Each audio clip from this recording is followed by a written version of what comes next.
देखो, अर्थव्यवस्था में इसके विकास का इतिहास कल पढ़ाए थे, उसमें बताए थे हम कि अर्थव्यवस्था क्या है। कोई भी आर्थिक क्रिया किया जाता है तो उससे पैसे आते हैं, उसी पैसों कमाने की व्यवस्था को अर्थव्यवस्था कहा जाता है। आर्थिक वृद्धि, सतत विकास, समावेशी विकास, आर्थिक नियोजन।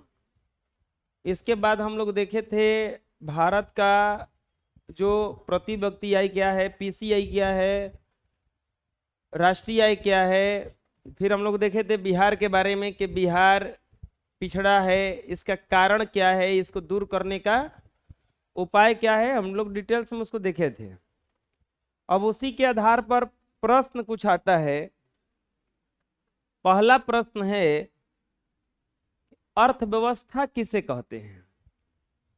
तो हम बताइए किए हैं कि कोई भी कार्य ऐसा चुनिए जिससे पैसे मिल सके, काम का मौका ढूंढिए।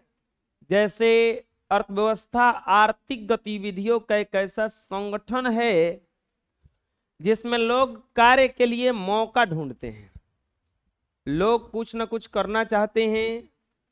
जैसे किसान कृषि का कार्य करते हैं, उद्योगपति उद्योगों का संचालन करते हैं, श्रमिक श्रम करते हैं, टीचर पढ़ाते हैं। इन सभी के मिले जुले रूप को क्या कहते हैं? अर्थव्यवस्था। हर काम जिससे पैसे मिल सके वो सब क्या है? अर्थव्यवस्था है। अर्थव्यवस्था के अंतर्गत वे सारी क्रियाएं आती हैं जिनमें किसी न किसी रूप में क्या मिलता है? धन मिलता है। एक गायक गाना गाता है, वो भी एक अर्थव्यवस्था है, उसके लिए आर्थिक क्रिया हो गया वो। तो जिससे हम अपना जीवन यापन कर सके उसी को क्या कहा जाता है? अर्थव्यवस्था। आप पढ़े थे अर्थव्यवस्था तीन प्रकार का, एक पूंजीवादी, एक समाजवादी और एक मिश्रित वाला पूछा है।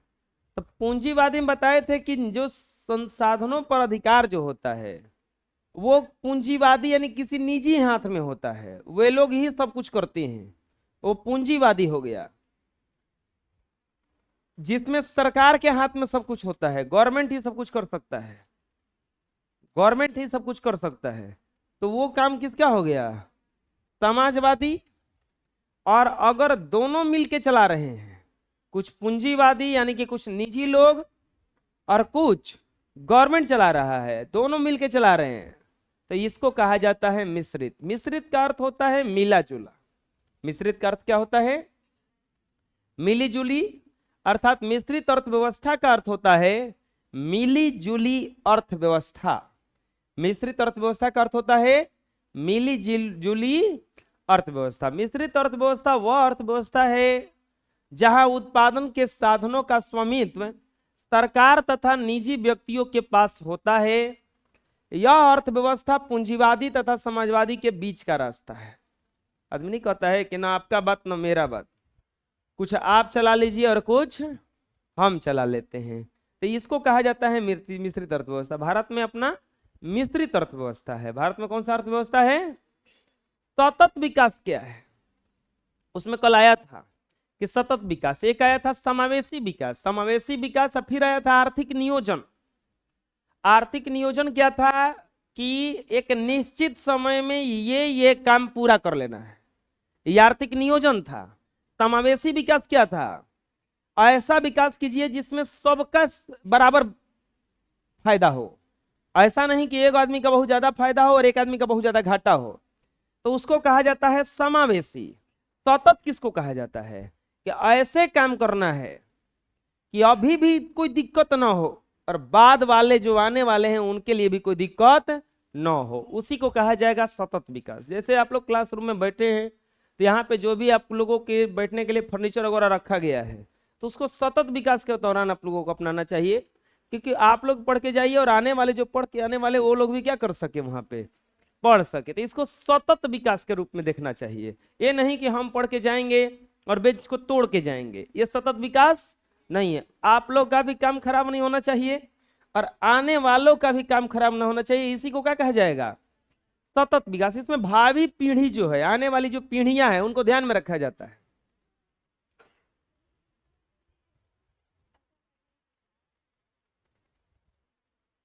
सतत विकास विकास की एक ऐसी प्रक्रिया है जिसमें वर्तमान पीढ़ी के साथ साथ आने वाली अगली पीढ़ी के बीज भी छिपे होते हैं।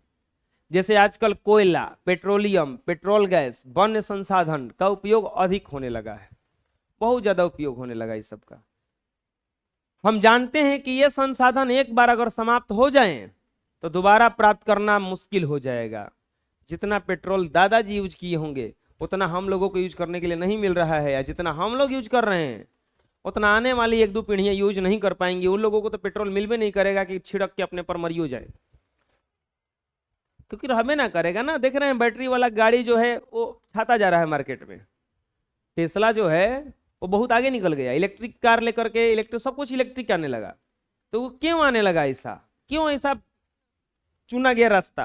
क्योंकि पेट्रोल डीजल का क्या होता जा रहा है, दिन प्रतिदिन कम ही होता जा रहा है। पेट्रोल डीजल क्योंकि एक बार बना, एक पेट्रोल बनने में 5-5 हजार करोड़ साल लगता है। तब उतना आवाज जो कुछ दबा होगा संसाधन धरती के अंदर, तो अगले 5,000 साल बाद निकलेगा।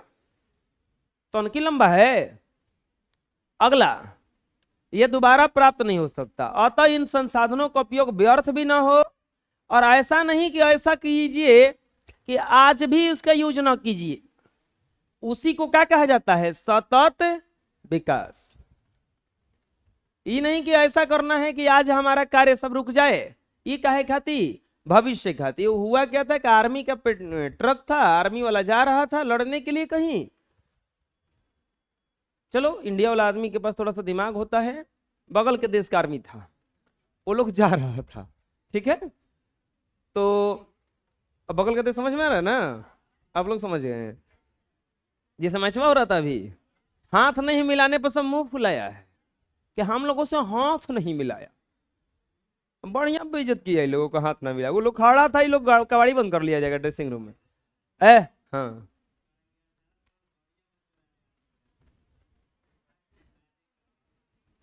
हार्दिक पांड्या कितना घड़ी खाता है, 18 करोड़ के। तो हाँ कहाँ थे हम, तो वो लोग ट्रक से जा रहा था लड़ने के लिए बॉर्डर पे, बीच में तेल खत्म हो गया।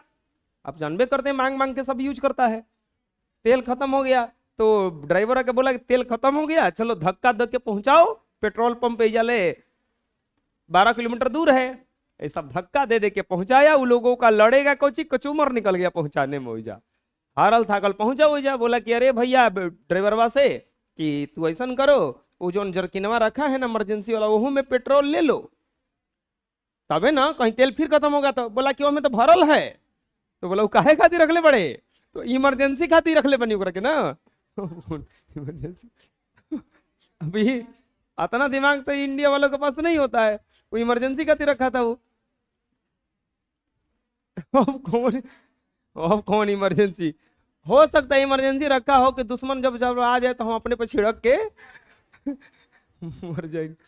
अभी भी दिक्कत ना हो और बाद वालों को भी दिक्कत ना हो, उसी को क्या कहा जाता है, सतत। आगे आर्थिक नियोजन। जब राष्ट्र अपनी प्राथमिकताओं के अनुसार देश के संसाधनों का विभिन्न विकासात्मक कार्यों में उपयोग करता है, उसे आर्थिक नियोजन कहते हैं। अर्थव्यवस्था के लिए उपलब्ध संसाधन का एक नियोजन, समन्वय एवं उपयोग है, जिनसे हम समयबद्ध कार्यक्रम के अंतर्गत पूर्व निर्धारित सामाजिक एवं आर्थिक उद्देश्यों को प्राप्त कर लेते हैं। मतलब क्या है, हम क्या बतले हैं कि एक लिमिट समय दे करके लिमिट काम कर लेना ही क्या कहलाता है, आर्थिक नियोजन कहलाता है। क्या कहलाता है वो, आर्थिक नियोजन कहलाता है। अब आर्थिक नियोजन का काम कौन करवाता है हमारे यहाँ, योजना आयोग। योजना आयोग का जो अध्यक्ष होता है कौन होता है, प्रधानमंत्री होता है। शुरू योजना आयोग के अध्यक्ष पंडित जवाहरलाल नेहरू थे, और अभी कौन है, नरेंद्र दामोदर दास मोदी। क्या आप लोग को लगता है कि कभी योजना आयोग के अध्यक्ष राहुल गांधी बनेंगे? कोई ठीक नहीं है। मानव विकास रिपोर्ट क्या है, याद कीजिए, कल बताए थे, HDI, ह्यूमन डेवलपमेंट रिपोर्ट। संयुक्त आपको पता है भारत में जैसे GDP का दर क्या है, PCI क्या है, ये सब विदेशी कंपनियां निकालती रहती हैं। अभी एक आंकड़ा आया था, उसमें बताया गया था कि भारत के लोग औसतन 8 घंटा मोबाइल का यूज करते हैं, एक व्यक्ति कर रहा है 8 घंटा मोबाइल पे लगा दे रहा है वो खाली औसतन। अब सोचो अपने आप को 8 घंटा का नौकरी दे दिया है वो 2 मिनट करके स्क्रॉल करते करते 8 घंटा खपा रहा है। वो 8 घंटा काम करता तो मेहनत से पैसा मिलता उसको। संयुक्त राष्ट्र विकास कार्यक्रम द्वारा प्रकाशित यह रिपोर्ट विकास का एक पैमाना है। यह पैमाने में क्या देखा जाता है? यह देखा जाता है शैक्षिक स्तर कि शिक्षा का स्तर क्या है, स्वास्थ्य की स्थिति और पीसीआई प्रति व्यक्ति आय। यदि इसके अतिरिक्त राष्ट्रीय आय मानव विकास रिपोर्ट के अंतर्गत आर्थिक विकास, राष्ट्रीय आय, प्रति व्यक्ति आय इत्यादि आते हैं। आप एक बात बताओ, एक घर है, उस घर में बहुत गरीबी है, उस घर में 3 बच्चे हैं और 3 बालक बड़े हो गए, स्वस्थ हैं, अच्छा खासा पढ़ लिख लिए हैं और सौभाग्य से सबका नौकरी भी लग गया है। अब बताओ वो घर अगले 10 साल में गरीब रहने वाला है कि अमीर हो जाएगा? वो अभी देखा जाएगा तो कुछ भी पैसा नहीं है, लेकिन ये तीनों का तीनों पढ़ लिख लिया, स्वास्थ्य ठीक है इनका, नौकरी भी लग गया यानी कि कमाने भी लगा, शैक्षिक स्तर ठीक हो गया, स्वास्थ्य स्थिति भी ठीक है और प्रति व्यक्ति आए यानी कि नौकरी भी लग गया ना, तब इसका स्तर आगे जाएगा कि पीछे जाएगा? अब बहुत आगे जाएगा। तो वही है ह्यूमन डेवलपमेंट रिपोर्ट। इसमें क्या है, देखा जाता है कि इस देश का कैसा ह्यूमन है, कितने पढ़े लिखे हैं। अब मान लो, अब वहीं पे एग्जांपल लेते हैं अगला। एक घर है, बहुत ज्यादा पैसा है, 3 गो बालक किसके भी घरे हैं, तीनों बेवकूफ है, क ख ग घ भी लिखने नहीं आता है। पहला बात, रोगिया है सब और दारू शराब पीते रहता है। अब बताओ ये जो घर अमीर था ये अगले 5 साल में क्या होने वाला है? महागरीब हो जाएगा। या तो उन लोग को नहीं आएगा, बेवकूफ बना बना के दूसरा कोई पैसा ले लेगा उन लोगों से, रोगी है ले जाके डॉक्टर में इलाज करा लेगा।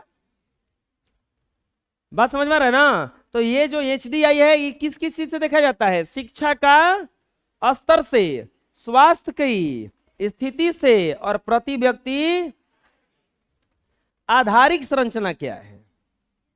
आधारिक संरचना क्या है? आधारिक संरचना क्या हो, लगता है कभी एसएससी वाले नहीं देखते हैं। आपको पता है एसएससी के एग्जाम में को लड़का का पढ़ा था, बिहार का अंडमान एंड निकोबार पढ़ा था, अंडमान निकोबार पढ़ा था उसका एग्जाम। दूसरा, वो लोग ऐसा ऐसा जगह सेंटर दिया था कि इतना पानी था और वो हमें हेल के जाना है सेंटर पे। आधारिक संरचना का क्या था वहां पे? अभाव था। आधारिक संरचना का मतलब क्या हुआ?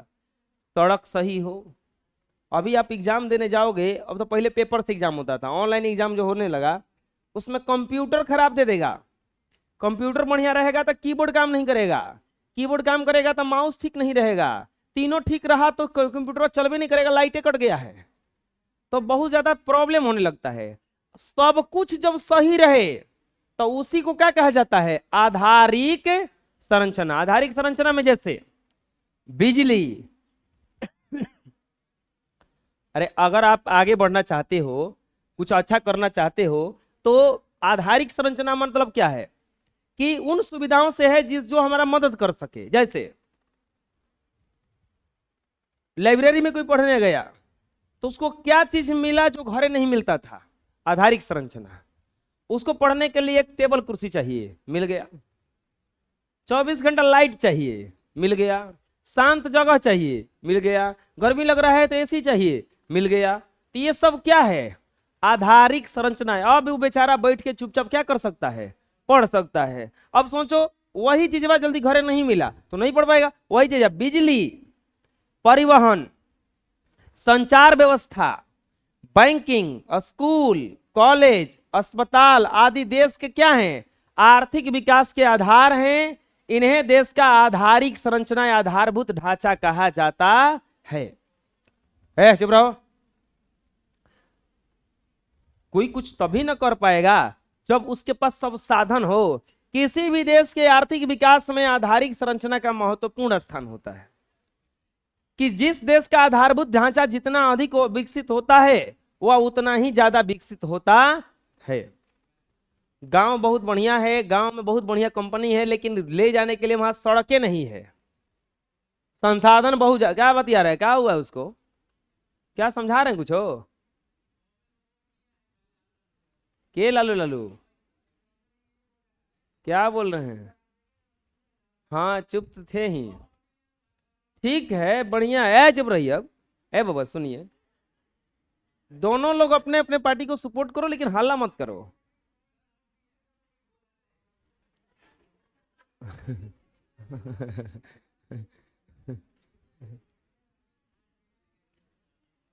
देखो एक बात बता देते हैं, राजनीति एक ऐसा चीज है, आप कुछ भी करके उसका दिमाग नहीं बदल पा सकते हो।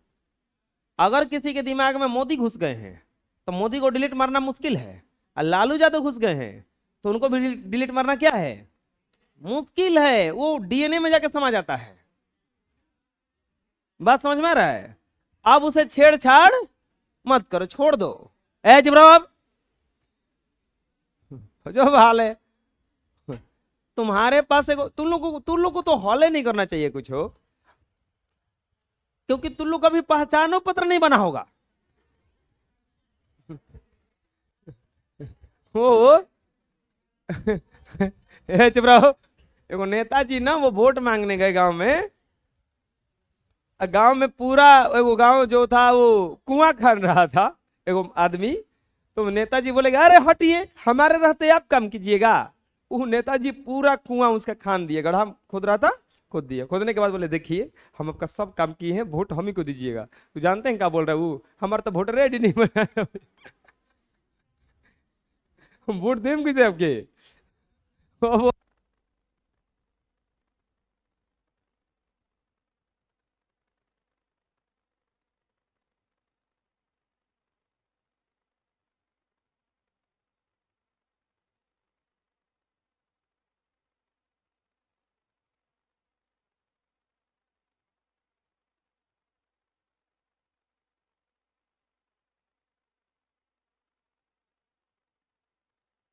जी ए, आज सब लोग किताब लेके आए हैं ना?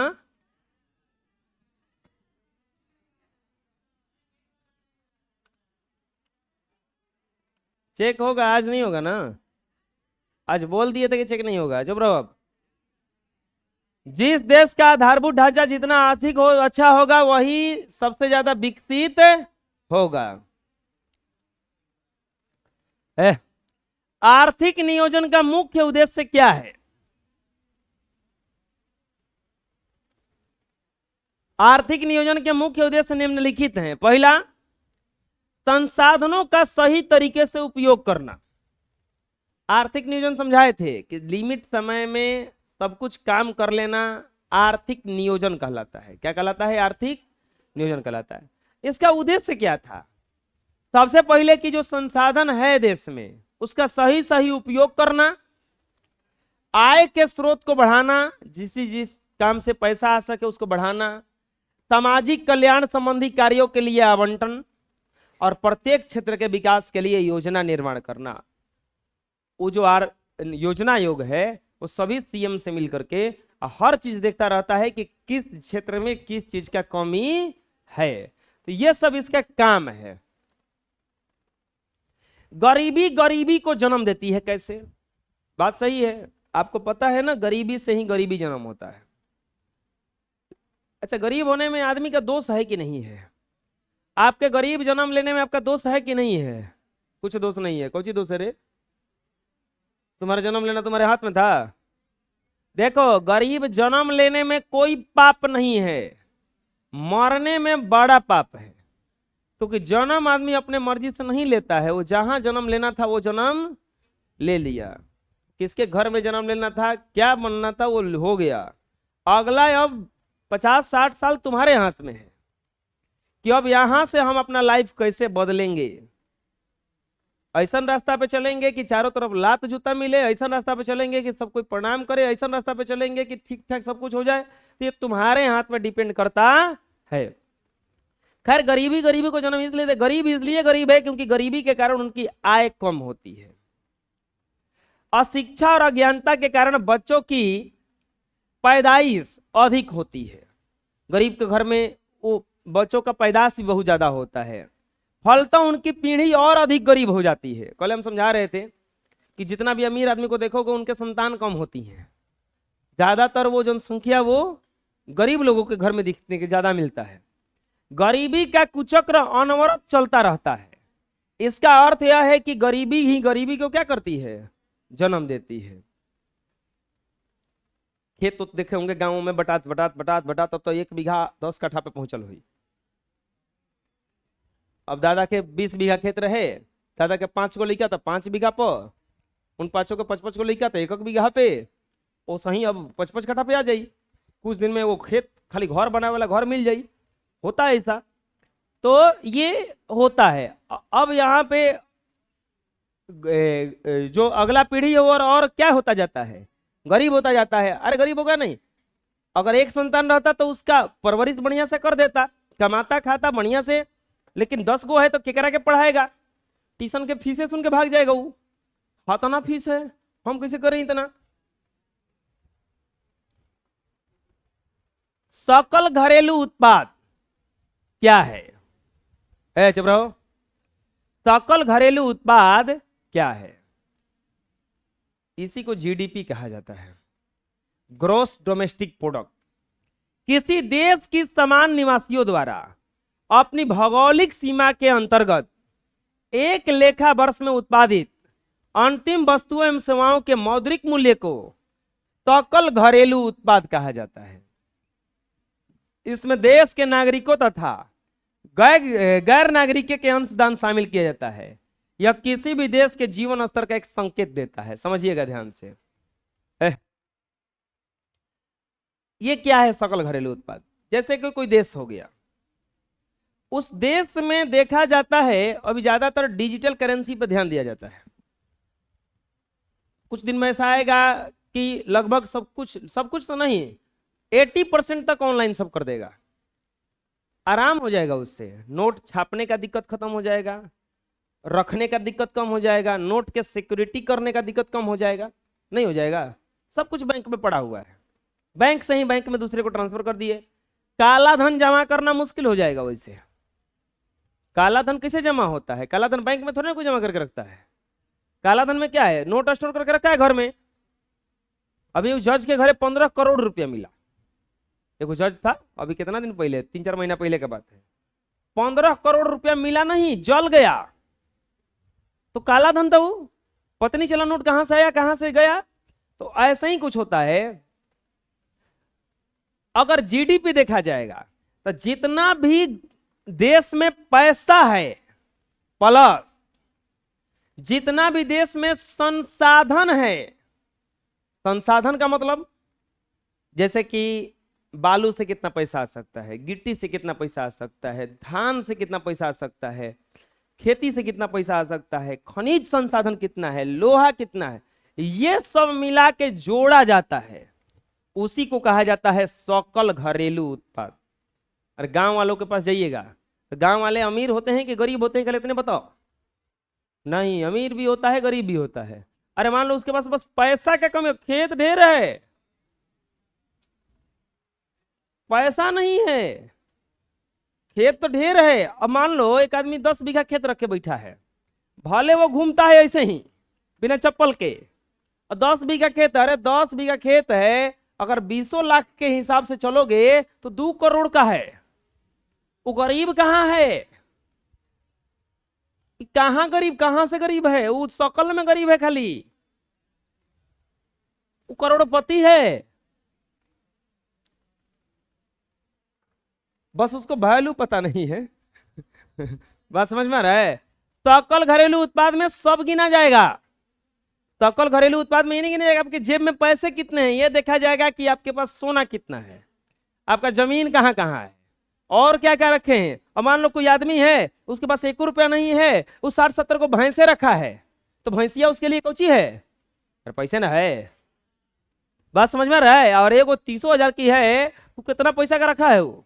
तो इस तरह से सकल घरेलू उत्पाद समझ में आ गया। किसी भी देश के निवासियों द्वारा अपनी भौगोलिक सीमा के अंतर्गत एक वर्ष में अंतिम वस्तु एवं सेवाओं के मौद्रिक मूल्य को क्या कहा जाता है? सकल घरेलू उत्पाद।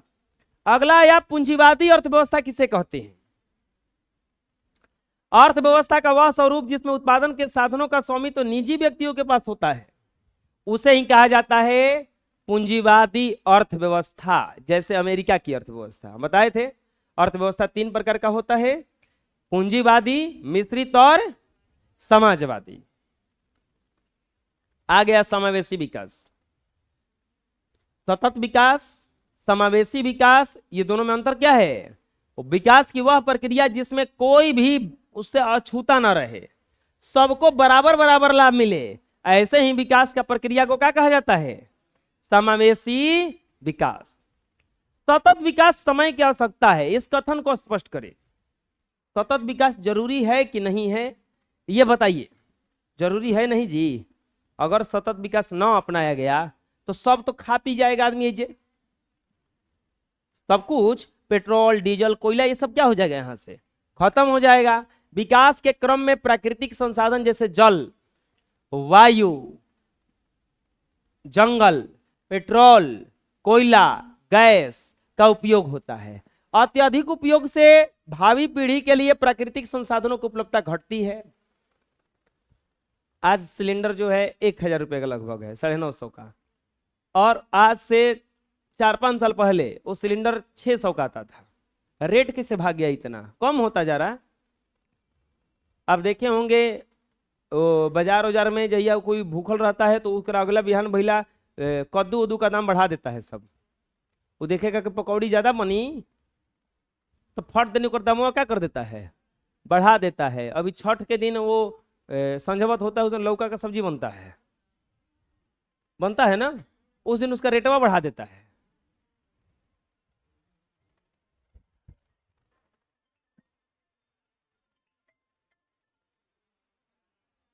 हेलो,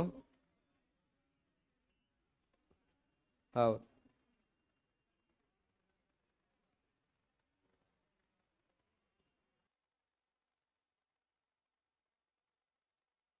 देखो ये आवश्यकता क्यों है? क्योंकि धीरे धीरे इसकी उपलब्धता क्या होती रहती है? घटती रहती है। इसके कारण भावी पीढ़ी, आने वाली जो पीढ़ी है, इससे क्या हो सकती है? वंचित हो सकती है। मतलब उन लोगों को कुछ मिलवे नहीं करेगा। इसका अत्यधिक उपयोग पर्यावरण की प्रदूषण की समस्या को बढ़ा देगा। इससे जीवन पर भविष्य का विकास प्रभावित होता है। अतः वह सतत धारणीय आर्थिक विकास का अर्थ है पर्यावरण को बिना नुकसान पहुंचाए विकास हो सके। इसी वर्तमान में विकास का कार्य भी न रुके और भविष्य के लिए भी कुछ न कुछ बचा रहे। इसी कारण से किसका आवश्यकता है? सतत विकास का आवश्यकता है। समझ में आ जाएगा? आर्थिक सुधारों या नई आर्थिक नीति की 3 विशेषताएं। खैर ये आगे के पाठ का प्रश्न है जो कि अभी आ गया है। 3 गो नीति अपनाया गया। 1990 में 91 में बहुत जबरदस्त एक मंदी आया था। उस समय 3 गो नीति अपनाया गया, उदारीकरण, निजीकरण और वैश्वीकरण। इसका मतलब क्या हुआ? उदारीकरण का मतलब अभी कोई आप काम उठाइएगा तो लगभग गवर्नमेंट उस पर कोई पूछता भी नहीं है कुछ हो, बस उसमें नॉन वायलेंस होना चाहिए, वायलेंस नहीं होना चाहिए बिल्कुल नहीं, वातावरण को कोई प्रदूषित ना करे चीज, तो आपको सरकार रोकेगा नहीं। यानी कि सरकार आपके लिए उदार है। तो ये किया गया उदारीकरण। निजीकरण में क्या किया गया कि बहुत सारी चीजें सरकार से संभल नहीं रही थी तो उसका निजीकरण कर दिया गया कि जाओ तुम लोग अपने से सब संभालो। जैसे सरकार चाह कर भी किराना दुकान नहीं चलवा सकती है तो उसको निजी पे छोड़ दिया कि जाओ तुम लोग समझो अपना। बहुत सारा ऐसा चीज है जो केवल निजी ही होता है। तीसरा होता है वैश्वीकरण। देश विदेश का वस्तु भारत में आ जाए, भारत का वस्तु देश विदेश में चल जाए, तो ये अपनाया गया वैश्वीकरण। 3 चीज अपनाया गया। उदारीकरण मतलब बहुत सारे, अभी जैसे कि सरकार जीएसटी लगाया, इसके बाद में फिर नया एक जीएसटी में रूल लाया कि अगर आप 12 लाख तक कोई बिजनेस करते हैं तो आपको 0 टैक्स देना पड़ेगा, यानी कि सरकार आपको रोक छेक करने वाने जाने जाएगा नहीं। 12 लाख तक टैक्स फ्री है, यानी कि आप कर सकते हैं अपना काम। 12 लाख के बाद में अगर आपका संपत्ति 12 लाख से ज्यादा होने लगा तब आप पर टैक्स बांधा जाएगा। तो ये सरकार रूल लगा के रखा है। ये क्या किया, उदार बना है, छोड़ दिया है। नहीं तो वो कहता कि तू 12,000 महीने कमा लो, चल 100 रुपये टैक्स भर दिए, आदमी कोई करना नहीं चाहेगा। वो बढ़ावा दिया कि अपना काम शुरू कीजिए, हम आपसे पैसा वैसा लेंगे होंगे नहीं। ऐसा ही किया गया कि आर्थिक सुधारों के अंतर्गत भारत सरकार ने व्यापार एवं उद्योगों का अवांछित सरकारी नियंत्रणों से और पाबंदियों से क्या कर दिया, मुक्त कर दिया कि जाइए आप अपना काम कीजिए, हम आपको बोलने टोकने नहीं जाएंगे। दूसरा काम क्या किया, निजीकरण। आर्थिक सुधारों की दूसरी विशेषता है निजीकरण की नीति को बढ़ावा देना, ताकि निजी क्षेत्र में आर्थिक क्रियाओं में महत्वपूर्ण भूमिका निभा सके। जैसे कोई दुकान खोलता है बहुत बढ़िया मॉल जैसा, तो उसमें सरकार हस्तक्षेप नहीं करेगा, बोला कि जाइए आप अपना कीजिए, हम बोलने वाले नहीं हैं, वो आपका निजी चीज है, आप जैसा मर्जी वैसा कर सकते हैं। तो निजीकरण, पहले ऐसा कुछ नहीं था। तीसरा किया गया ग्लोबलाइजेशन। हमारे देश की आर्थिक सुधारों के अंतर्गत वैश्वीकरण की नीति अपनाया गया है, ताकि अर्थव्यवस्था को लचीली, खुली एवं वैश्विक स्तर पर अधिक प्रमुखता पा सके, अर्थव्यवस्था में परिवर्तित किया जा सके। जैसे अभी दिवाली आने वाला है, दिवाली में चीन का सामान हमारे यहाँ बहुत सारा बिक जाता है। तो क्यों हुआ, वो दूसरे विश्व का है, दूसरे देश का है, हमारे बाजारों में खुलेआम बिकता है। ये किसके कारण हो रहा है, वैश्वीकरण के कारण। तीनों बात समझ में गया। छूट दे दिया गया, उदारीकरण। सेल्फ चलाने का छोड़ दिया गया कि जाइए चलाइए कोई दिक्कत नहीं है। इसको क्या कहा गया, आप अपना प्रोडक्ट बनाइए, दूसरे देश में मिला के बेचवाइए, जो थोड़ा सा उसका टैक्स है वो भरिए। अब मान लो कि ऐरा गहरा अब का आदमी थोड़े ना ले के ये देश से सामान वो देश में बेच देगा, पैसा वाला होगा तब ना। तो वो बोला कि ठीक है, थोड़ा मोटा टैक्स देके आप अपने सामान को कहाँ बेच सकते हैं, ले आके विदेश में बेच सकते हैं। तो इसको क्या कहा गया, ये 3 गो नियम अपनाया गया। अगला प्रश्न है दीर्घ उत्तरीय प्रश्न, ये सब लघु उत्तरीय प्रश्न था। पहला प्रश्न है अर्थव्यवस्था की संरचना से आप क्या समझते हैं, इन्हें कितने भागों में बांटा गया है। अर्थव्यवस्था की संरचना से तात्पर्य उत्पादन के विभिन्न क्षेत्रों में इसके विभाजन से है।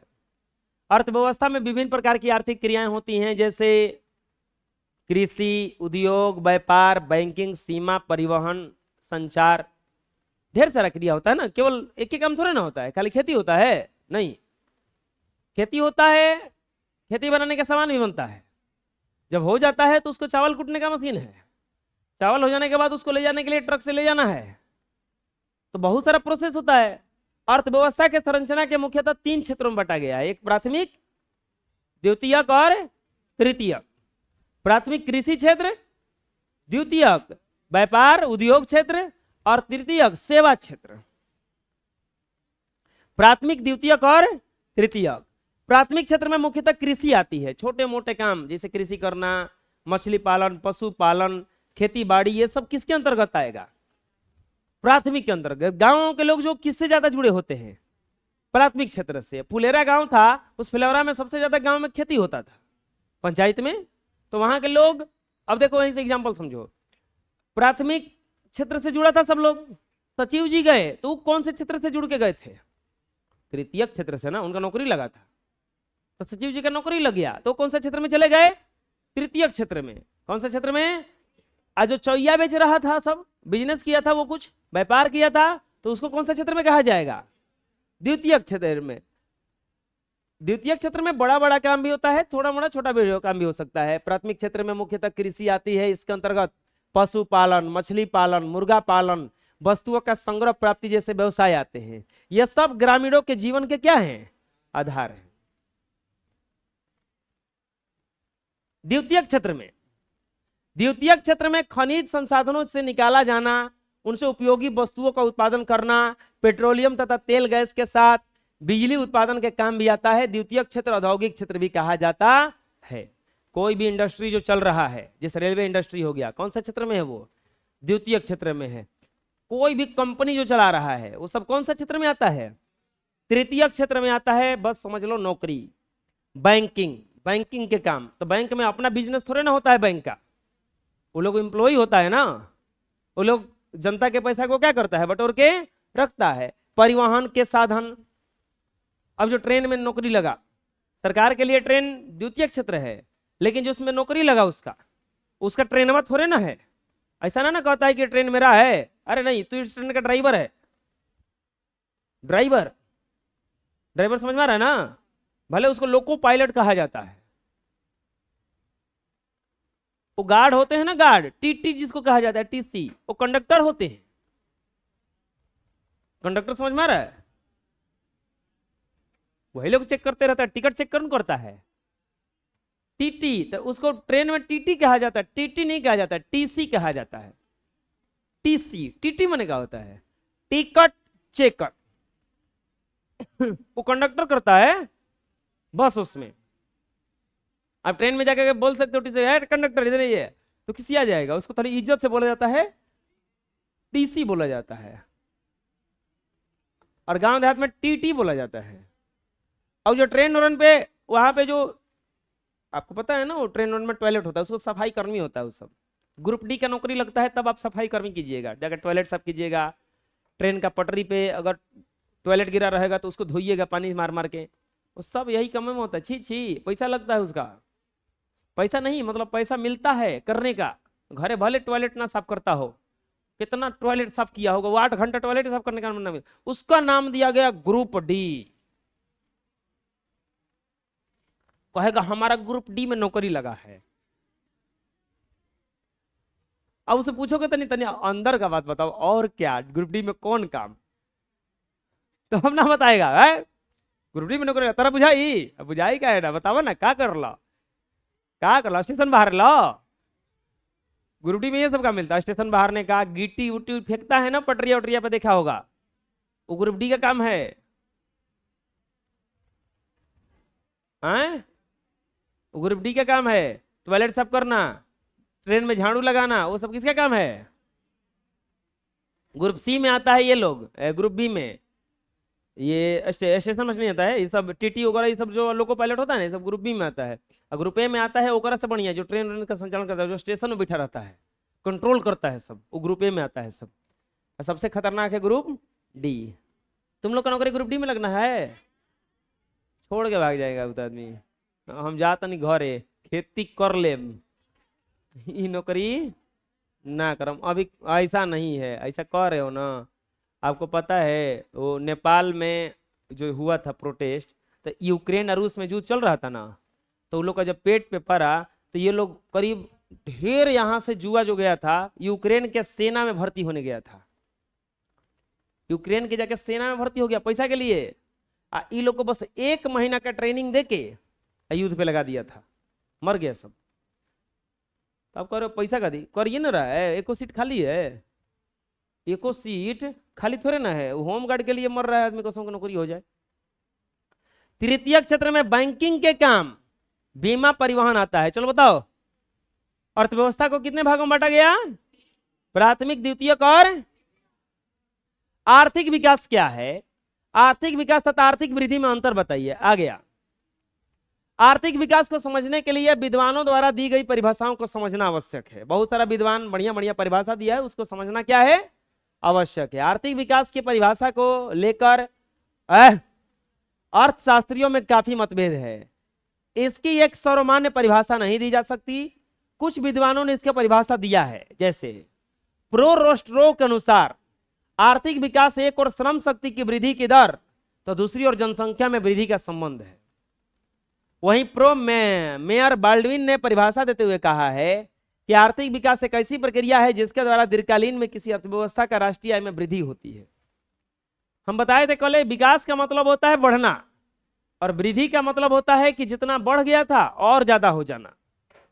जैसे आप मेला में 200 रुपए लेके जाना चाहते थे, आपके पास 250 रुपए पहले ही से है, और तनिए कोई और 10 रुपए दे दिया, तो आप में वृद्धि हुआ कि विकास हुआ? अब एक और वही बालक है, वो 200 रुपए लेके जाना चाहता है, पहले उसको 10 मिला, फिर 12 मिला, 15 मिला, 20 हुआ, 25 हुआ, उसमें विकास हो रहा है पैसा में उसका। उपरोक्त परिभाषाओं का अध्ययन करने पर यह स्पष्ट होता है कि आर्थिक विकास आवश्यक रूप से परिवर्तन की प्रक्रिया है। इस अर्थव्यवस्था से ढांचे में परिवर्तन होता है, इसके चलते प्रति व्यक्ति आय बदलती है। आर्थिक विकास के निर्धारक निरंतर बदलते रहते हैं। अंतर क्या है? आर्थिक विकास एवं वृद्धि में कोई अंतर नहीं माना जाता है, दोनों शब्दों को एक दूसरे स्थान पर प्रयोग किया जाता है, लेकिन कुछ अर्थशास्त्रियों द्वारा इसमें अंतर किया जाने लगा है। जैसे श्रीमती उर्सुला हिक्स के अनुसार वृद्धि शब्द का प्रयोग आर्थिक दृष्टि से विकसित देशों के संबंध में और विकास शब्द का प्रयोग अविकसित अर्थव्यवस्थाओं के संबंध में किया जा सकता है। वही डॉक्टर ब्राइट बोलते हैं कि ग्रोथ शब्द का प्रयोग विकसित देशों के लिए किया जाता है। मैडिसन नामक एक अर्थशास्त्री था, बताया कि जब धनी देश का आय बढ़ेगा तो आर्थिक वृद्धि और निर्धन देश का आय बढ़ेगा तो आर्थिक विकास कहलाता है। इन सभी परिभाषाओं का अध्ययन करने पर स्पष्ट होता है कि आर्थिक वृद्धि और विकास दोनों प्रगति के सूचक हैं और दोनों में स्पष्ट अंतर दिखाई पड़ता है। अगला है राष्ट्रीय विकास के माप के कुछ सूचकांकों द्वारा प्रकट करें। कैसे जानेंगे कोई राष्ट्र विकास कर रहा है? तो सबसे पहले उसका चेक करेंगे हम राष्ट्रीय आय है। अब जब कमाने लगिएगा तब में वृद्धि हो रहा है कि नहीं, विकास हो रहा है कि नहीं, किसे चेक होगा? आप पहले एक महीना का अपना देखिए कि सैलरी कितना आया, फिर अगला महीना चेक कीजिए कि घटा की बढ़ा कि उतने रहा। उसके लिए आपको आय देखना पड़ेगा। वही अगर देश में जाइएगा तो देश में एक आदमी का आय से थोड़े ना होगा। अब वैसे देखा जाएगा तो अंबानी बहुत ज्यादा अमीर है तो केवल अंबानी को थोड़े ना गिना जाएगा, उनका अमीर होने से थोड़े ना होता है कुछ। सबको देखना पड़ेगा। तो उसमें देखा जाता है राष्ट्रीय आय कि ये जो पूरा भारत है कितना टैक्स का पैसा वसूल लिया, कितना यहाँ कलेक्शन आया, कितना विदेशी संपत्ति आया, ये सब मिला करके देखा जाएगा तो क्या कहलाएगा? राष्ट्रीय आय। जैसे राष्ट्रीय आय को आर्थिक विकास का सूचक माना जाता है। किसी भी देश में एक वर्ष की अवधि में उत्पादित वस्तु एवं सेवाओं के मौद्रिक मूल्य को योग को क्या कहते हैं? राष्ट्रीय आय कहते हैं। सामान्य तौर पर जिस देश का राष्ट्रीय आय जितना अधिक होता है वो विकसित कहलाता है और जिसका राष्ट्रीय आय कम होता है वो क्या कहलाता है? अविकसित कहलाता है। क्या कहलाता है? अविकसित कहलाता है। वहीं आता है प्रति व्यक्ति आय। हम समझाए थे कल पीसीआई। पूरे राष्ट्रीय आय में जब देश की जनसंख्या से भागा दीजिएगा तो वहां पर क्या मिलता है? प्रति व्यक्ति आय। 2004 में प्रति व्यक्ति आय की तुलना में अगर देखा जाएगा तो पंजाब, केरल और बिहार का दिखाया गया था। बिहार का कितना प्रति व्यक्ति आय था? 5700। बस एक आदमी साल भर में 5700 रुपये कमाता है। 2004 के अनुसार दिखाया गया था। तो पर कैपिटल इनकम कैसे निकलता है? नेशनल इनकम बटा में टोटल पॉपुलेशन ऑफ कंट्री।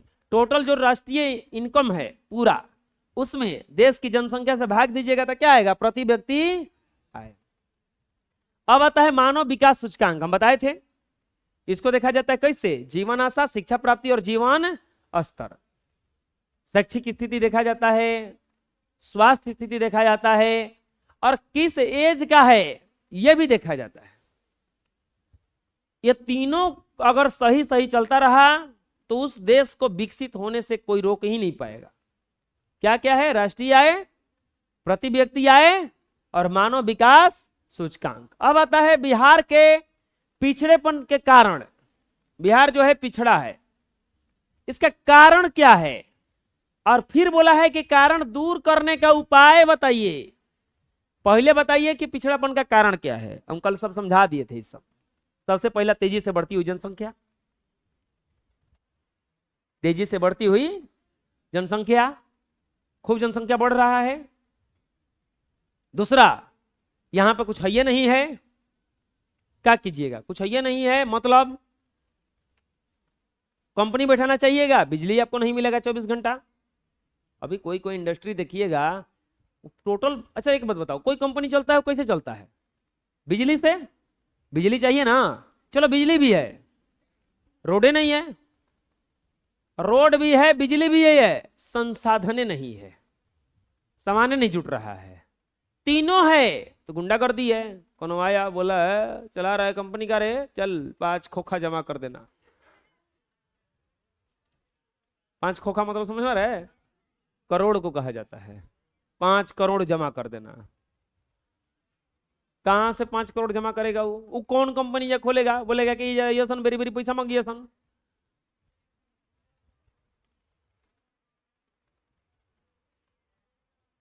अरे हम उस दिन आ रहे थे ई बैटरिया लाद के ऑटो पे एगो, आ फिर ऑटो किए थे तो हम 3-4 पेटी वो ले लिए, प्रिंटर का पेटी पेज का, यादमापुर रोक दिया। ये जा और डीएवी स्कूलिया भी हमारा क्या ना रोका, टेम्पो बोले टेम्पो रुकिए रुकिए, क्या हुआ, सामान का पैसा लगेगा 25 रुपया।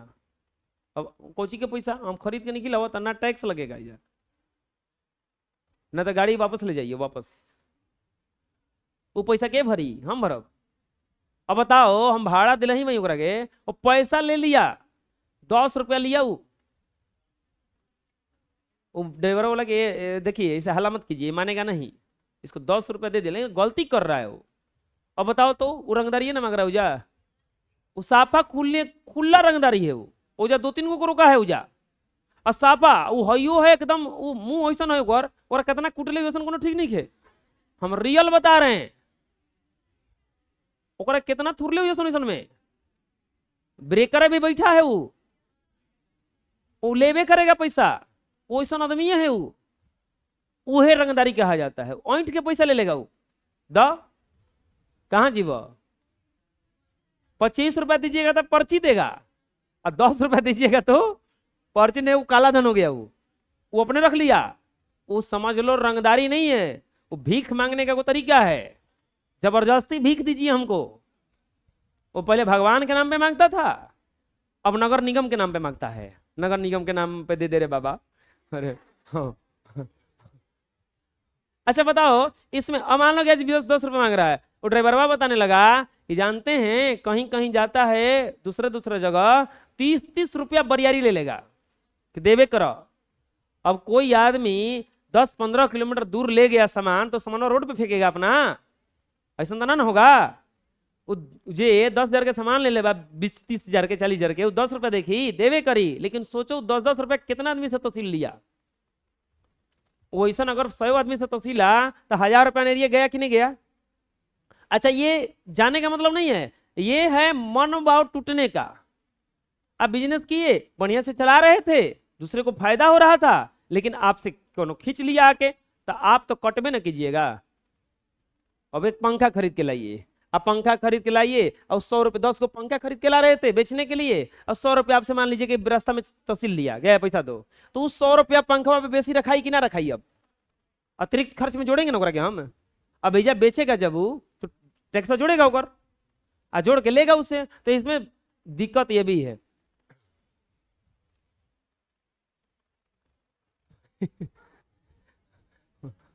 आए? अरे वो जो 2-3 को खड़ा रहता है, एगो तो हमें रहता है ओकरा के हम पढ़ाइबो किए हैं, वो नहीं था, लेकिन वो करीब 2021 बैच में पढ़ाए हैं, कि पढ़ाए हैं उसको हम उनको, वो वहीं में रहते हैं, नाम नहीं पता है उसका। आए? क्या नाम है? राहुल, हाँ हाँ राहुल, उसको पढ़ाइबो किए हैं। वो नहीं था, वो रहता था क्या ना लेता। लेकिन वो ऐसा था ना, और कूल उजे खड़ा रहता है, गुटखा से मुंह भरले रहता है, ओ पटाटो पटाटो।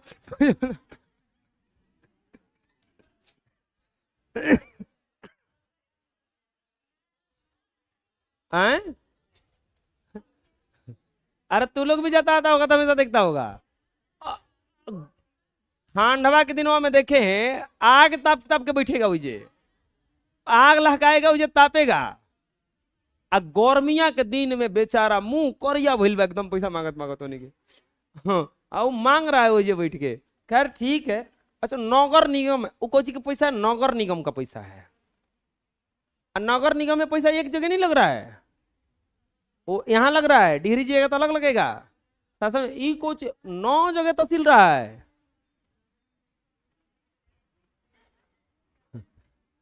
हैं? वो लोग ऐसा जगह पर रहता है ना कि आप दौड़ के भाग ही नहीं सकते हैं। ब्रेकरवे पे बैठा रहेगा, अरे वो जाके गौड़िया के आगे में खड़ा हो जाता है, रुक रुक रुक रुक।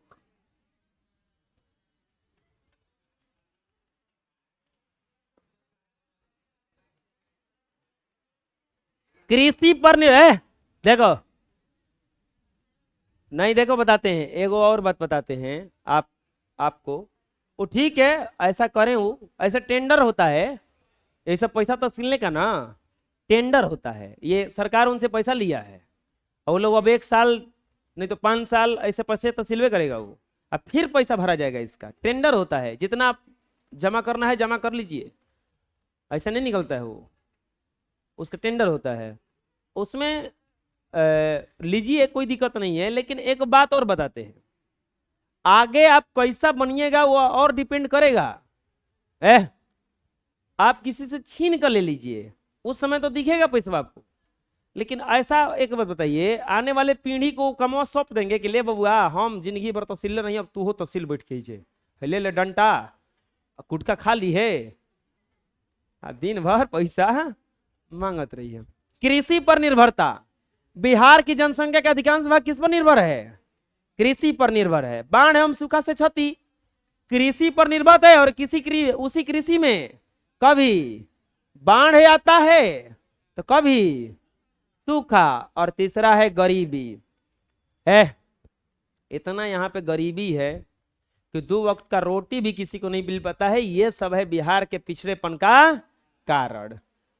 खराब विधि व्यवस्था, शासन प्रशासन सब यहाँ पे बर्बाद है, सब पैसा का पुजारी है, पैसा दीजिएगा तो वहां से हिलेगा डुलेगा, तो बहुत दिक्कत है। कुशल प्रशासन का अभाव, कोई काम ढंग से नहीं होता है। अरे यहाँ तक कि आप आधार कार्ड आएगो और जन्म प्रमाण पत्र बनवाने जाओ ना, तब वो लोग भीख मांगता है, पैसा मांगता है वो लोग। यहाँ तक कि आप स्कूल में सर्टिफिकेट कटवाने जाना है, अभी टीसी, उस स्कूलिया वाला पैसा मांगेगा आपसे। हर जगह पैसा है, मांगबे करेगा, देना ही पड़ेगा आपको, जाइएगा कहाँ। अब आता है पिछड़ापन दूर करने का उपाय।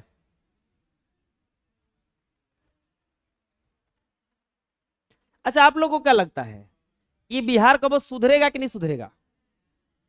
क्या लगता है, सुधर जाएगा? क्या लगता है, सुधार दीजिएगा आप लोग? आप सुधार दीजिएगा, ये सुधर जाएगा बिहार?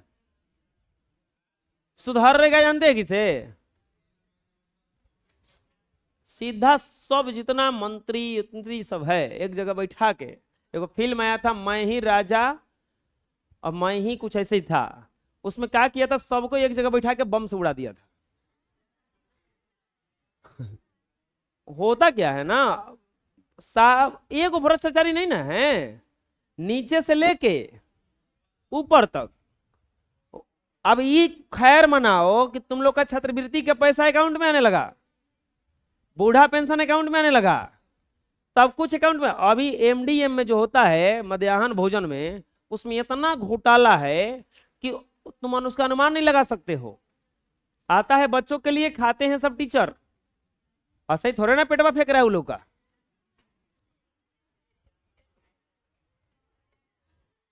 सब पौष्टिक आहार खा जाता है सब।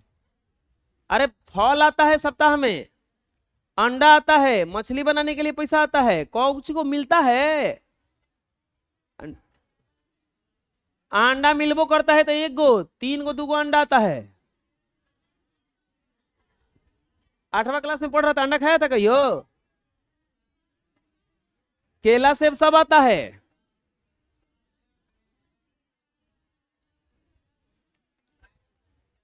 आंगनबाड़ी में बढ़िया बढ़िया चॉकलेट आता है, कुछ नहीं मिलता है। हम वहां देखे हैं, हमारे गांव में आंगनबाड़ी था, तो वहां के जिसके घरे आंगनबाड़ी था वो बूढ़े थे, दादा दादा कहते थे हम लोग, वो घास गढ़ने जाते थे ना, तो बगलिया में चॉकलेट लेके जाते थे। वो आंगनबाड़िया में के चॉकलेट वाला है, घास काटत काटत खात रहनु। अब बताओ, चरनिया चॉकलेट नहीं था, वो पौष्टिक वाला चॉकलेट था। अब बताओ, वो आइल बा साल भर के लड़का के खाए खाती, 2 साल के लड़का के खाए खाती, 80 बरिस के बुढ़वा खाता हूँ।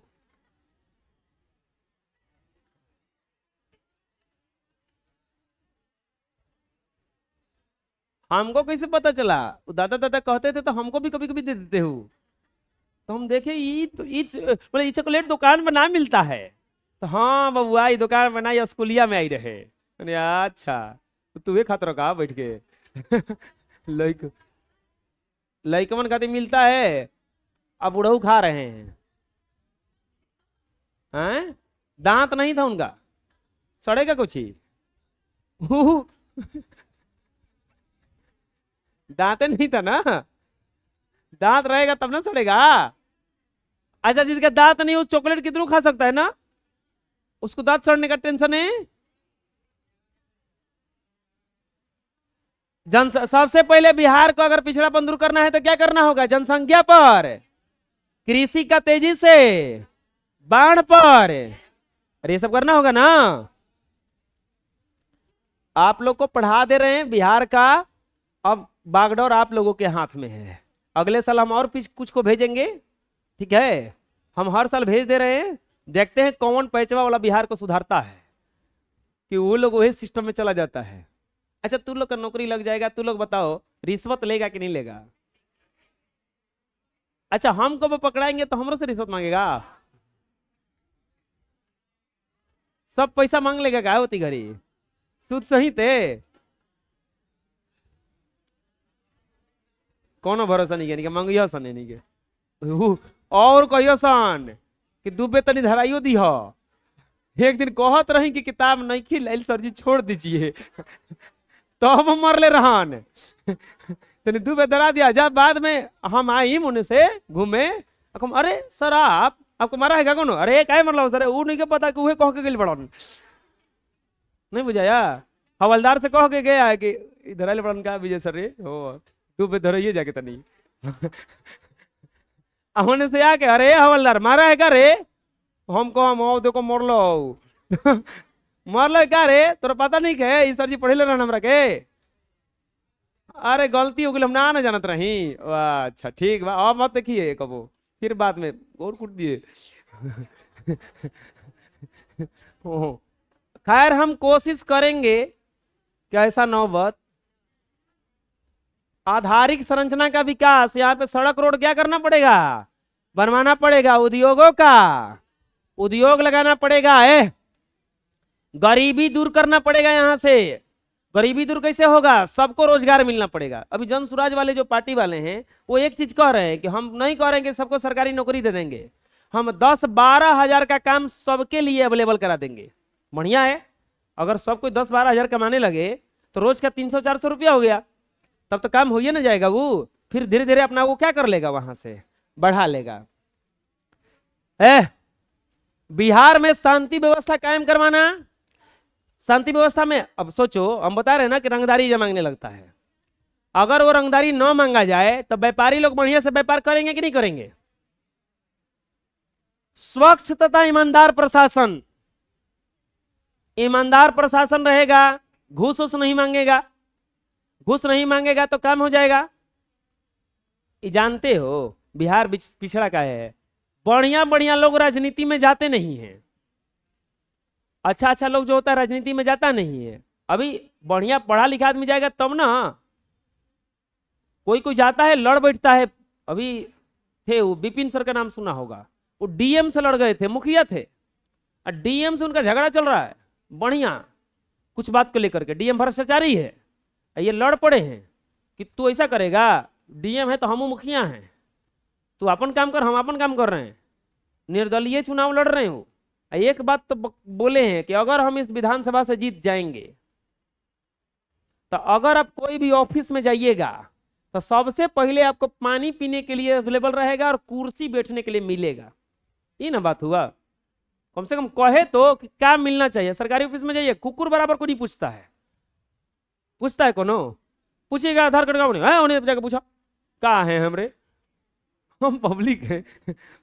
ऐसे वो बोले कि जिस भी ऑफिस में जाइएगा आधार कार्ड बनवाने, जन्म प्रमाण पत्र बनवाने, वहां पे बैठने के लिए अवेलेबल रहेगा कुर्सी। हमारे क्षेत्र में तो रहेगा। ये बात सही हुआ। तो अब ना जाके इन लोगों पर नकेल कसने का जरूरत है, जो ये सरकारी वाला है ना, उन लोगों पे। स्वच्छ तथा ईमानदार प्रशासन, अगर ये लोग ईमानदार हो जाए तो सब कुछ जरूरी हो जाएगा। घूसखोरी, घूस लेने वाले और देने वाले दोनों को पकड़ा जाए, जो लेता तो ना के और जो देता दोनों के।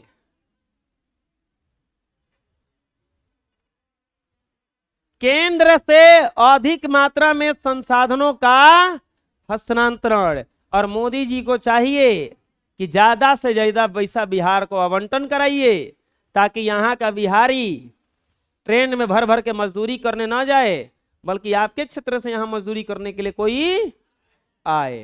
तो ये अगर कुछ हो गया तो बिहार सुधरेगा, नहीं तो इस तरह से आप लोगों का एक्सरसाइज 1 द एंड। ठीक है।